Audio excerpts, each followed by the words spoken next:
So we'll start with our index page. I'm sadly going to overwrite all that work.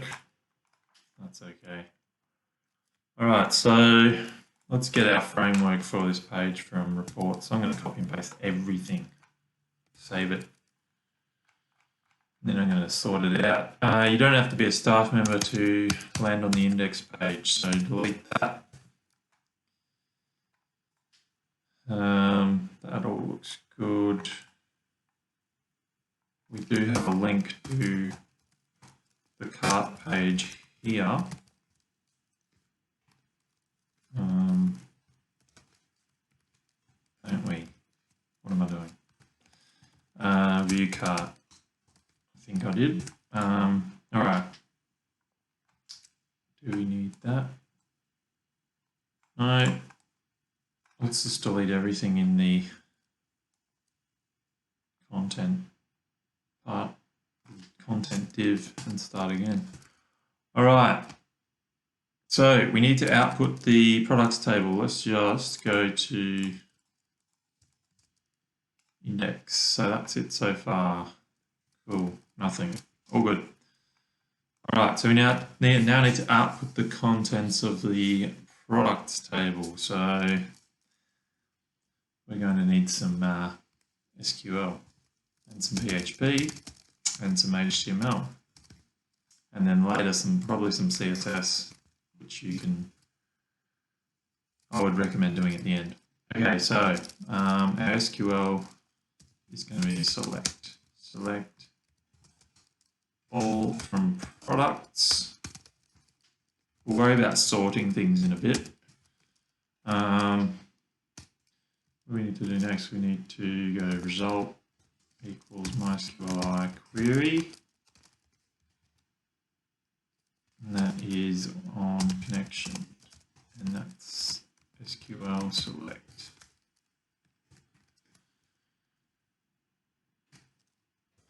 If there are results, we want to loop through them. So if MySQLi rows of that result object is more than 0, then we want to say while there are results to loop through, we'll loop through them.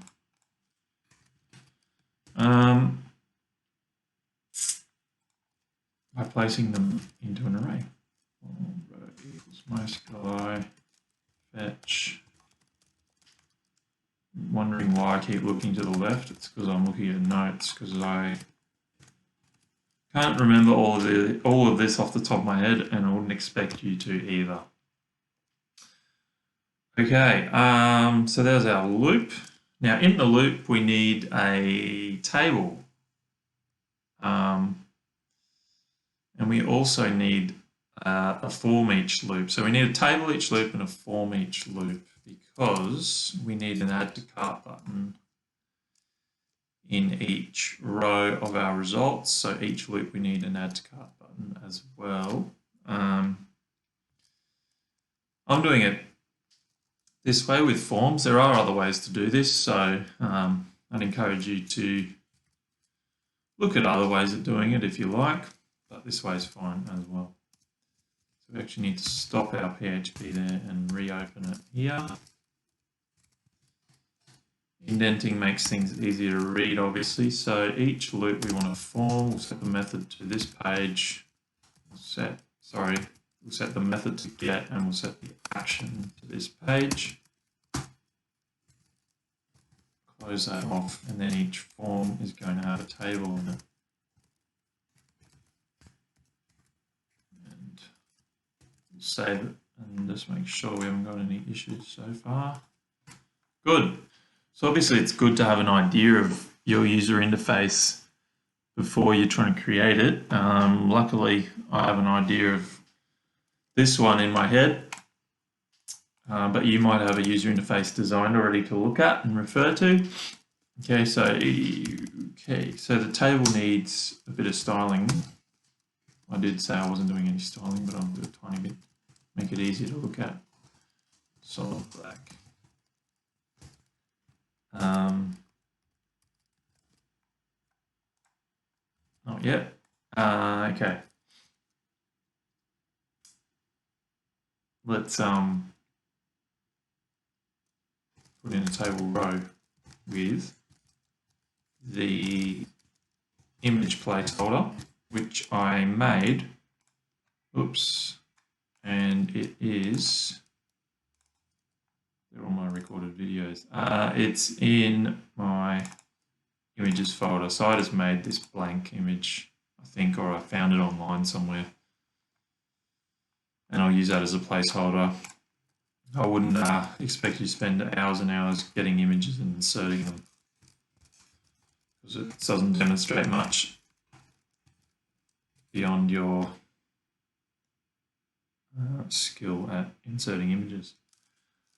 So that is in my images folder, and it's called blank.png, and that hopefully will display one of those images for each record in my products table. It looks like it is. We also want, what else do we want from our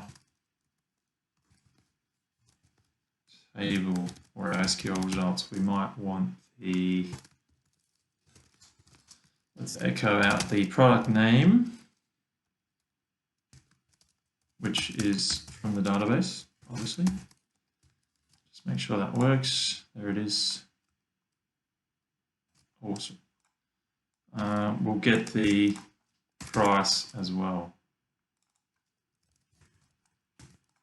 Just make sure that works. Yep, there it is there. Let's put a $sign in front of it to make it better. Yep. Let's just have a quick look in our database and see if there's anything else worth outputting products. So the quantity here refers to the quantity in stock, not the quantity we're ordering. You might also like to put in the unit if you have it. Not sure if you have it in your web application that you're building. I'm not going to bother. So we also need a button to press add to cart.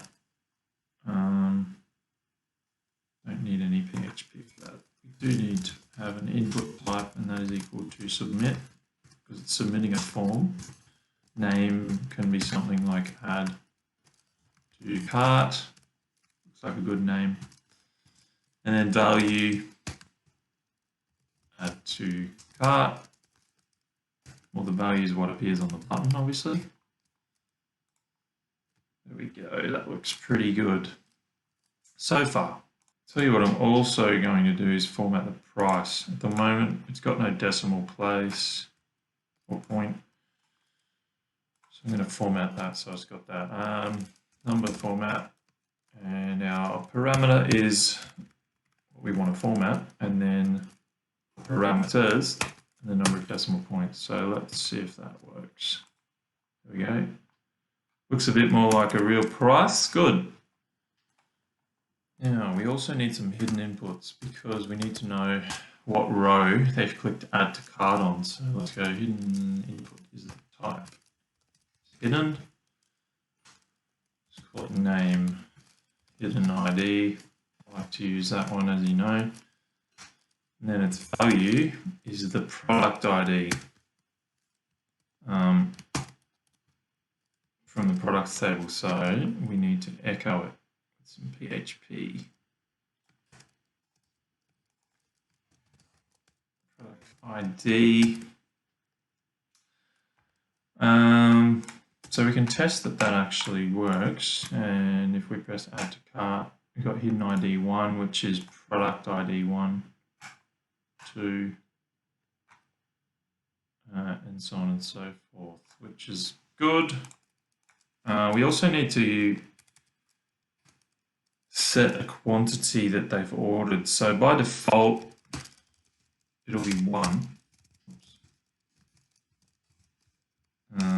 Because we can change the quantity later, as you saw in my demonstration video earlier. So that's actually not from there, is it? No. Because that quantity in the database is the number in stock, and this quantity here, I'm not going to do that, I'm going to go quantity. This quantity here is the number that they're ordering, not the number in stock. Let's check that as well. So going up here, yep, hidden quantity is 1. Cool, that's good. And now we need to actually process when they press add to cart. So let's go up to the top here. Okay, so if is set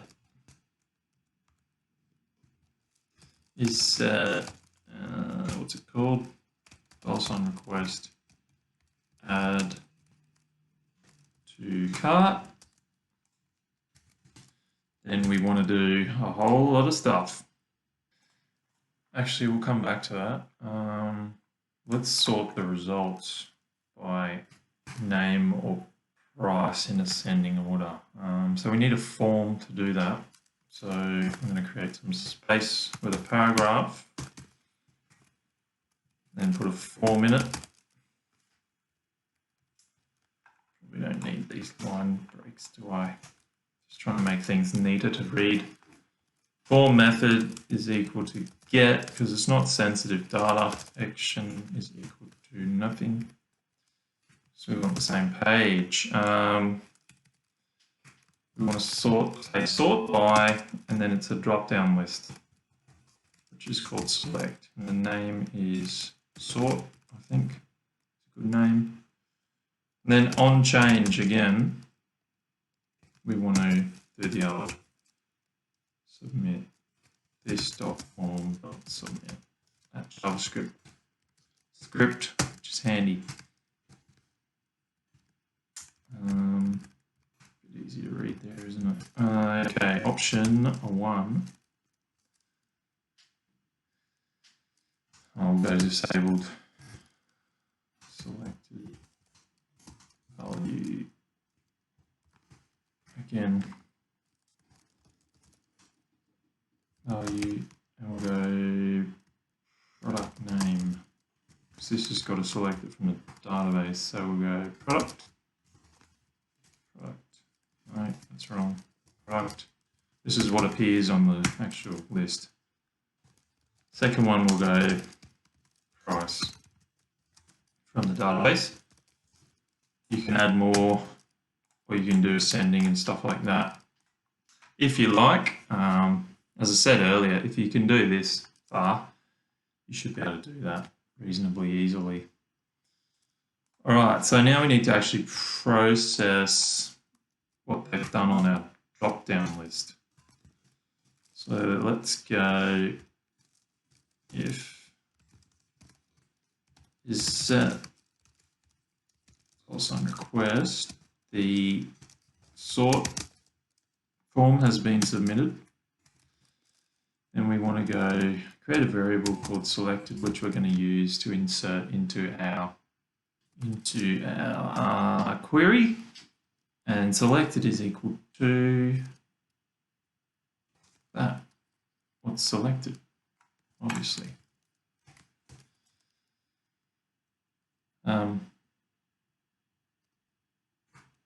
Okay, so now our SQL query actually depends on what they've selected. So we're using an order by clause. So order by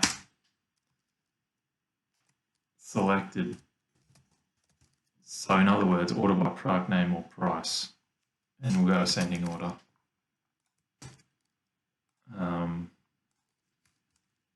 If the form's not submitted in terms of, well, the form for changing the sorting, if that's not submitted, we'll leave the SQL query as it was, and not sort anything. That's how you do it. Let's have a look. Oops, don't look at OBS. Okay. Sort by product. Alice Mutton. Looks like it's sorting by product. Ascending order. Price, and I believe that is the cheapest item at the top there, and at the bottom we've got the Carte de Blé. at $264. Geez, it's way more expensive than the next one. I don't even know what that is, but anyway. We've finished using the database here. So let's close our connection. I forgot to do that earlier. There's a lot to think about. Save that. Just confirm it still actually works before I go further. And it still works. Good.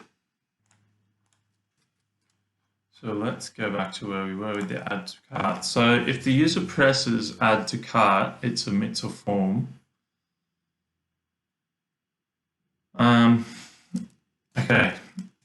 So we need to create a shopping cart or a session array or series of arrays for a shopping cart if the user presses add to cart. So we'll call it $_session shopping cart. All right, is our array. Now, if they've already pressed add to cart on an item, then obviously the shopping cart array already exists and we want to add to it. If they're pressing add to cart on the first time for this session, then we want to obviously create one as well from scratch rather than overriding it or adding to the end of it. So we actually need another if statement here first. So let's go if that shopping cart exists. Oops, so we need to say if is set $_session, and what we're checking is shopping cart. If that's already created, that means they've pressed add to cart already.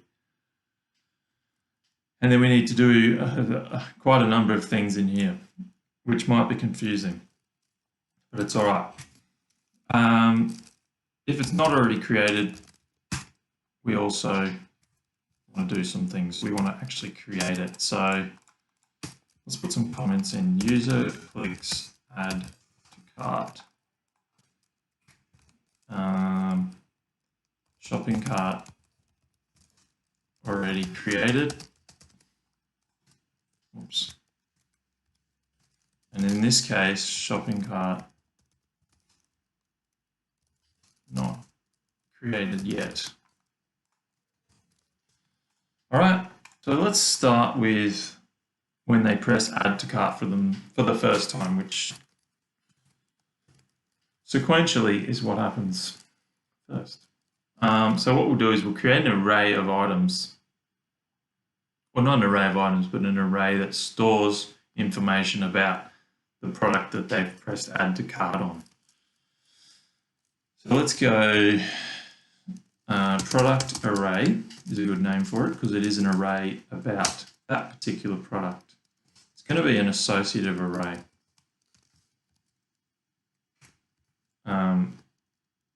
And it's going to have some items in it from the form submit.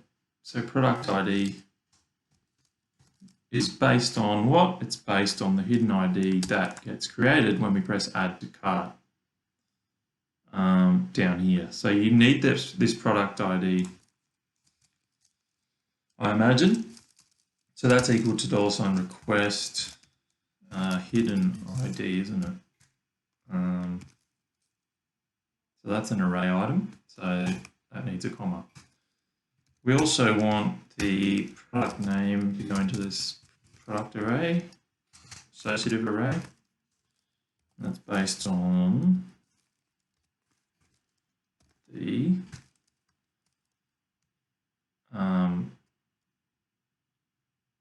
what is that based on? It's based on the product name down there.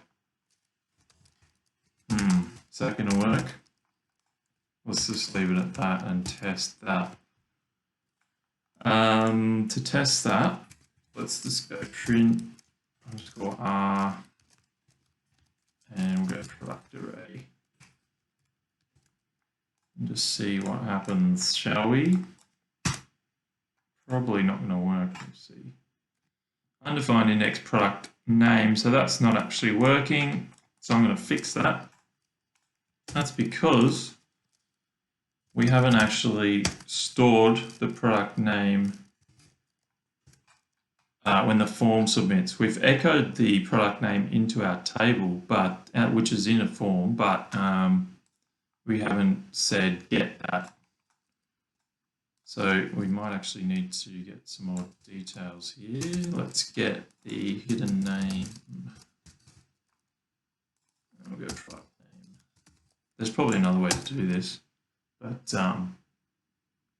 that's okay. We're going to have the same issue with price, aren't we? So let's go hidden price. Go price. And I think that's all we need to gather. So let's go back. All right, so let's keep moving. Well, let's just test that actually. Try that again. Hidden name is not created, isn't it? Hidden name, blah, blah, blah. Looks all right, okay. Let's go back to the start. Might need to start with a fresh session. That looks a bit better. So we've got the product ID is 1 and the name is Chase, which lines up. So that's good.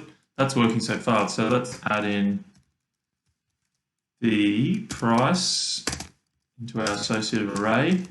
And that is request hidden price. And finally, we want to get the number they've ordered, which, well, they don't get a choice, but anyway. Well, they do later on the next page, don't they? Request quantity, hidden quantity, wasn't it? Yep. And that is it. Let's just test that. Price is 18 and the quantity should be 1. So that's working so far. Excellent. We can delete that print statement now. Print underscore R is a really good way to, well, outputting the information is a really good way to test what's actually going on and what's storing or what's not storing in some cases. I use it all the time, no matter what I'm writing in code. I usually output things as I go, especially if there's errors. So now we've got an array of information about the product we've clicked add to cart on,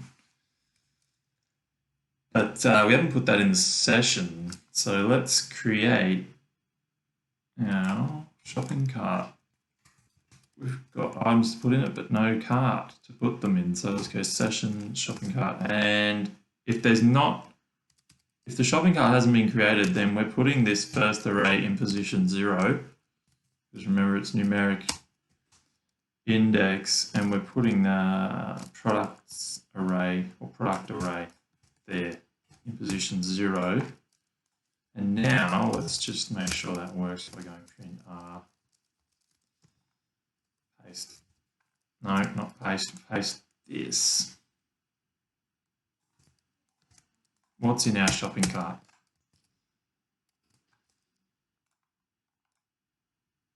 Very similar. We've only got one item in there. Obviously, it's not displaying anymore because we've got multiple items in there.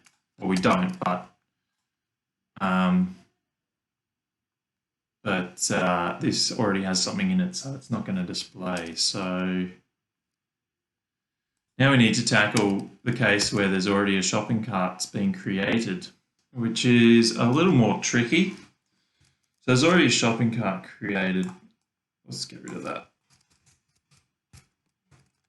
If I really want that to work, I can log out and log back in and it'll clean the session up. So shopping cart's been created. Again, we need this because we do need the current product that we've clicked add to cart on. We need that information to go into our array. However, we also need to do a couple of other things. First of which is a couple of things we need to do. We need to check if the item that we're trying to add has already been added, and we don't want that to happen because when you try and remove that single item on the cart page later on, it'll delete both because they've got the same product ID. There is a way around that, a different way, but I think for this example, we're not going to do that. What else do we need to do? We need to make sure when we add to the shopping cart, it doesn't add it in position 0 because it's going to overwrite what's already there. All right. How are we going to check if that product ID is already there? Let's use a couple of techniques. So let's put the product IDs that are in the shopping cart into a column using the built-in array column function. So let's go product ID column, use our variable name, and we'll set that to the built-in function array column, which, as I said, gets the values for the IDs that are in the shopping cart and puts them in a column, which will make it easier to process in a minute. You can do it various ways, but this is the way I learned to do it. I haven't actually seen people do a shopping cart without sessions and by using a temporary database table, which some of you might do, I don't know. It does work, but I can't imagine it's better than this.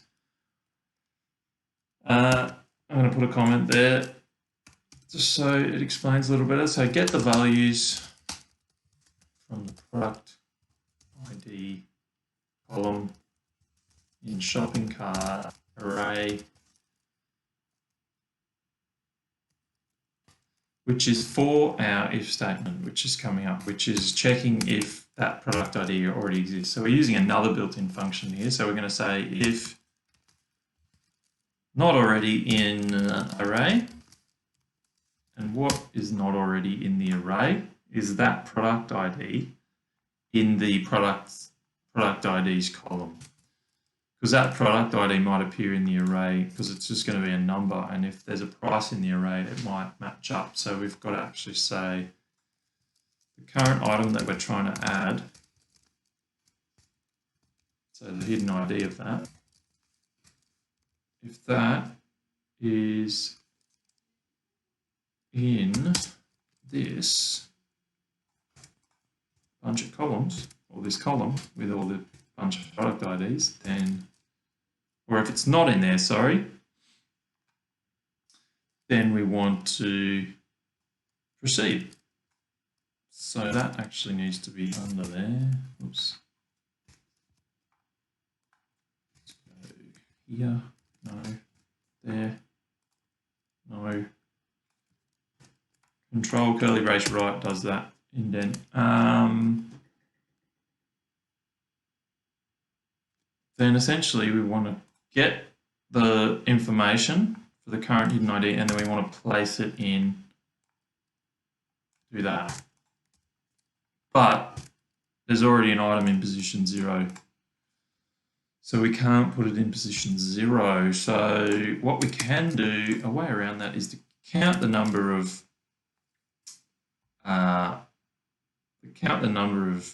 indexes that have been used up already, and then add it at that position of count, which will be an empty position because arrays in PHP are 0 indexed, meaning our count will, or this index here will be at a position 1 beyond what's already in the position previous. All right, so we need that count variable to be created. So we need to say a count, and that's equal to count our shopping cart. If you're confused, then that's all right. Because this is, as I said earlier, this is pretty challenging. So this is to prevent overwriting existing items in cart, okay? And then we're using this variable down here in here, so it doesn't overwrite, it adds it to the empty slot. And as far as I can tell, that is how you do it. Oh, No, not quite. So in the case that it is in the array, so this is saying if it's not in the array, then, or that product ID is not in the array, then add to it. If it is, so else, we want to tell the user that they can't add it. So we'll go echo some script, some JavaScript script, and we'll use the built-in JavaScript alert. We'll go item already added, because as I said before, it might cause issues when we try and remove or update the quantity in the next page. Cool, so let's test that and make sure it doesn't break for a start, but I'm going to log out and start a new session. Hit add to cart, no errors. Just refreshes the page. We can still sort. Good. We'll also try adding the same thing twice, and it does in fact add twice. That is an issue. Let's have a look what's going on. So at the bottom, let's go print.